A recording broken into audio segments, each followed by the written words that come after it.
would guess that most of the strike is going to affect mostly 2024. Most of the things that are going to be released this year are in post-production.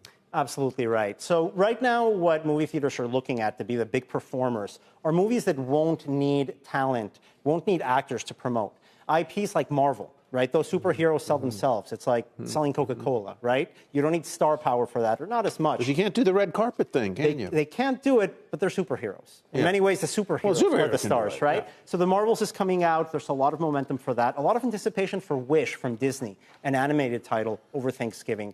That's the type of movie in this context of the strike that I think we're looking at to really help push that box office forward. Daniel, stick around. Let's dive a little bit deeper into the stock impact of the releases. Barton Crockett of Rosenblatt Securities joins us now. And Barton, I'm sure you've been listening into the conversation. I mean, how much should we expect this to be a win for the movie theater stocks? I mean, just yesterday we saw Netflix post its biggest one-day loss of the year. That the studios and the movie theaters need some good news. It's been a really tough stretch for longer than I think anyone expected.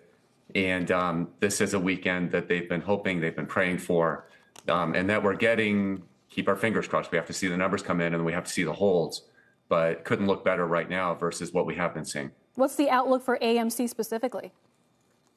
Well, AMC is not a stock I cover, but I do think that, you know, obviously the overall box office is what's going to be helpful for the theater stocks. My colleague covers IMAX with a buy rating, and I think that, you know, the box office recovery here is, you know, certainly something that we hope has momentum, we hope sticks around.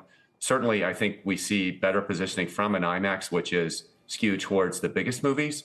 Not Barbie in this instance, unfortunately. They have Mission Impossible and I think some Oppenheimer.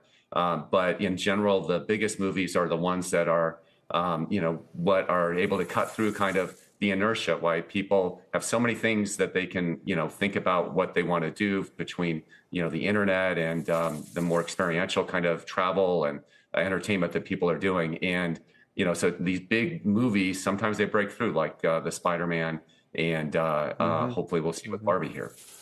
Talk to us about the studios and what is the future of the studios, the Warner Brothers, the Paramounts, the Universals, the Disneys, because it has been, as you point out, a tremendously challenging time that began back in the pandemic and so forth, but also because of the changes in the way theatrical productions are presented to the public.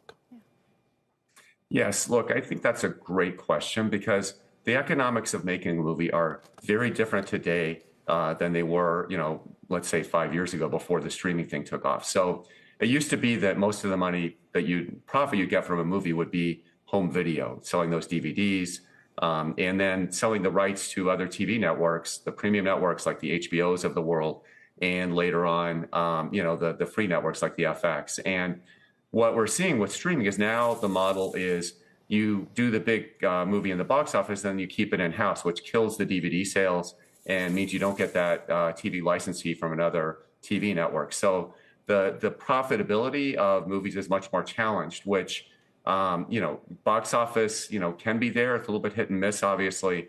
But I think the overall economics of, you know, movies are more difficult than they used to be. It's more an expense that you need to cover with a streaming business, where right now the MO is cut costs because we're losing money. So difficult. You know, the future, I think, for content is that this transitions to basically support for streaming, and streaming, you know, could transition more towards the big tech platforms. So could I imagine a future where you see a big studio presence, a bigger presence at Amazon, a big one at an Apple? Yeah, that could happen.